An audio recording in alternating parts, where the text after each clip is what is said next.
Assalamualaikum warahmatullahi wabarakatuh. Alhamdulillah wassalatu wassalamu ala rasulillah wala haula wala quwata illa billah amma ba'dah. Pemirsa dan pendengar yang dimuliakan Allah, ini adalah episode perdana dari podcast Rasul Story. Podcast Rasul Story didedikasikan untuk membahas tentang sejarah Nabi Muhammad SAW atau yang lebih dikenal dengan istilah Sirah Nabawiyah. Di podcast ini saya, Ahmad Alifian, akan membacakan buku-buku Sirah Nabawiyah, mulai dari buku yang kecil hingga buku yang tebal, yang semuanya adalah agar kita bisa mengetahui bersama-sama kisah perjalanan hidup Nabi Muhammad Shallallahu Alaihi Wasallam.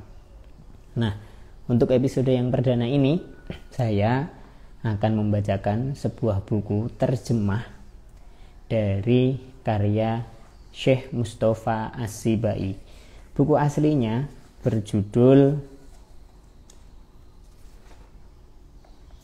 As-Sirah An-Nabawiyah Durus wa Ibroh. Buku ini kecil, ya, cukup ringkas, akan tetapi kita akan membacanya bagian per bagian sehingga kita bisa mendapatkan banyak ilmu dan wawasan dari buku itu. Buku ini salah satunya diterjemahkan dan diterbitkan oleh penerbit Uswah kelompok Proyu Media dengan judul Muhammad Masih Hidup. Seperti apa kisah Nabi Muhammad di dalam buku ini? Secara umum, buku ini memuat kisah Nabi Muhammad lengkap tapi dengan ringkas dan sangat sederhana. Yang lebih panjang justru adalah pelajaran-pelajaran apa yang bisa diambil di dalam perjalanan hidup Nabi Muhammad Shallallahu Alaihi Wasallam. Baiklah, untuk episode perdana ini saya akan membacakan bagian pendahuluannya saja, yaitu tentang keistimewaan Sirah Nabawiyah. Bahkan hanya satu saja keistimewaan. Keistimewaan yang lainnya akan dibahas di episode-episode berikutnya. Selamat menyimak, ya. Pendahuluan. Keistimewaan Sirah Nabawiyah. Sirah Nabawiyah, perjalanan Rasulullah Shallallahu Alaihi Wasallam, memang memiliki daya tarik tersendiri untuk senantiasa dikaji. Dengan mengkajinya akan timbul kepuasan tersendiri, baik secara spiritual, intelijensi, ataupun secara historis. Karenanya, kajian terhadap hal ini menjadi begitu urgen bagi para ulama, para dai yang menyeru ke jalan Allah, dan orang-orang yang memiliki kepedulian sosial, yakni agar mereka mampu membumikan syariat dengan baik di tengah-tengah manusia dengan metode yang mampu ditangkap oleh manusia. Dalam syariat itu, aturan yang seharusnya mereka pedomani di saat kebingungan, menentukan arah kehidupan, dan di saat badai cobaan menerpa. Sirah Nabawiyah juga telah membuka pintu hati manusia di hadapan para dai, sehingga ajakan kebaikan itu lebih cepat ditangkap dan lebih relevan. Berikut ini kami paparkan keistimewaan Sirah Nabawiyah secara gamblang. Pertama, catatan perjalanan hidup Nabi Shallallahu Alaihi Wasallam merupakan catatan sejarah paling valid di antara sekian banyak sejarah para nabi yang diutus, atau di antara sekian banyak biografi para pembaharu yang populer. Perjalanan kehidupan Rasulullah sampai kepada kita melalui berbagai metode ilmiah yang paling valid. Saya ulangi, perjalanan kehidupan Rasulullah sampai kepada kita melalui berbagai metode ilmiah yang paling valid dan terpercaya.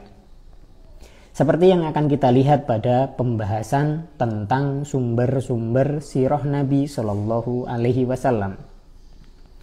Metode-metode yang ditempuh tidak meninggalkan celah keraguan sedikit pun terhadap berbagai peristiwa nyata dan kejadian luar biasa. Metode ini juga sekaligus memudahkan kita untuk mengetahui berbagai peristiwa, mukjizat dan kejadian yang tidak masuk akal, yang disisipkan dalam sirah pada masa belakangan, yang bertujuan untuk membesar-besarkan ketakjuban kepada diri Rasulullah SAW sampai melebihi kedudukan mulia, kesucian risalah, dan keagungan sejarah hidup Rasulullah sebagaimana yang dikehendaki oleh Allah. Keistimewaan dari validitas sejarah kenabian adalah keabsahannya yang tidak diragukan lagi. Hal ini tidak sama dengan apa yang terdapat di dalam kisah perjalanan rasul-rasul terdahulu. Misalnya, peristiwa-peristiwa yang terdapat pada biografi Musa alaihissalam, menurut kami, telah tercampur dengan kebohongan dan penyimpangan. Lagi pula, kita tidak bisa berpegang pada informasi yang disampaikan Taurat sekarang ini untuk mendapatkan sejarah yang benar tentang Musa alaihissalam. Banyak kritikus barat yang mulai meragukan beberapa kisahnya. Bahkan sebagian mereka menetapkan bahwa beberapa kisahnya tidak ditulis pada zaman Musa alaihissalam saat masih hidup. Saya ulangi, bahkan sebagian mereka menetapkan bahwa beberapa kisahnya tidak ditulis pada zaman Musa alaihissalam saat masih hidup. Tidak pula dalam waktu dekat setelah wafatnya. Akan tetapi ditulis jauh setelah wafatnya tanpa diketahui siapa penulisnya. Ini saja sudah cukup untuk meragukan kebenaran sejarah Musa alaihissalam seperti yang tertuang dalam Taurat. Oleh karena itu, umat Islam hendaknya tidak mempercayai kebenaran biografinya kecuali dari sumber yang terdapat dalam Al-Quran dan sunnah Nabi yang benar. Sementara terhadap biografi Nabi Isa alaihissalam juga dikatakan seperti itu. Injil-Injil yang dianggap resmi oleh gereja-gereja Masehi baru ditetapkan ratusan tahun kemudian setelah wafatnya Isa Al-Masih. Saya telah berusaha, maksudnya penulis ya, telah berusaha namun tidak disertai dokumen ilmiah, menyebutkan ratusan Injil yang tersebar di tangan para pemeluk agama Masehi dewasa ini. Kemudian penisbatan Injil-Injil itu kepada para penginjilnya tidak dikuatkan melalui penelitian ilmiah yang bisa diterima oleh rasio. Jadi, Injil-Injil tersebut tidak diriwayatkan melalui rantai transmisi yang bersambung kepada penulisnya. Beberapa kesalahan juga dikatakan oleh para kritikus barat pada nama-nama sebagian penulisnya. Siapakah mereka dan pada masa kapan itu dilakukan? Jika di dalam kisah hidup para rasul saja terdapat beberapa keraguan, tentu keraguan itu lebih kuat terdapat dalam biografi para penyiar agama dan falsafah lain yang pengikutnya terhitung ratusan juta di seluruh dunia, seperti Buddha dan Konfusius. Riwayat-riwayat tentang biografi mereka yang sampai di telinga para pemeluknya bukan merupakan sumber yang terpercaya menurut penelitian ilmiah. Karena riwayat yang tersebar di antara mereka itu dihiasi kebohongan-kebohongan dan ditambahi dengan dongeng-dongeng dan penyimpangan-penyimpangan oleh generasi-generasi penerusnya karena kefanatikan agama. Dengan demikian, kami menyimpulkan bahwa biografi yang paling valid dan paling kuat keajegan dan kesinambungan transmisinya adalah biografi Muhammad Rasulullah Shallallahu Alaihi Wasallam. Itu adalah keistimewaan sirah Nabi yang pertama yang tertulis dalam buku Muhammad Masih Hidup. Ya, kita bisa mengambil kesimpulan dari penjelasan yang cukup panjang tadi bahwa sejarah hidup Nabi Muhammad SAW memiliki keistimewaan yang berbeda dibandingkan dengan sejarah hidup tokoh-tokoh yang lain, bahkan nabi-nabi yang lain.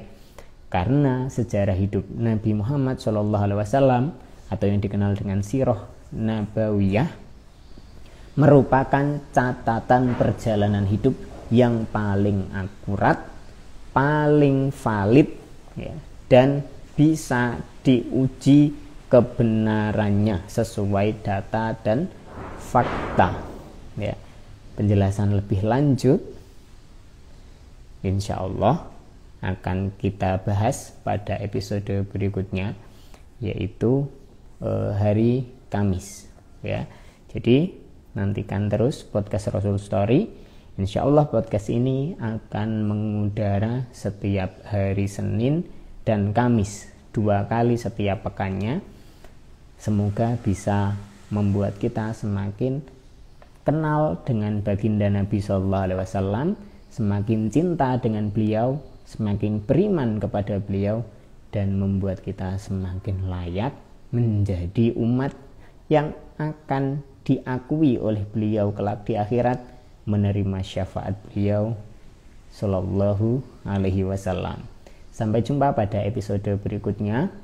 Assalamualaikum warahmatullahi wabarakatuh.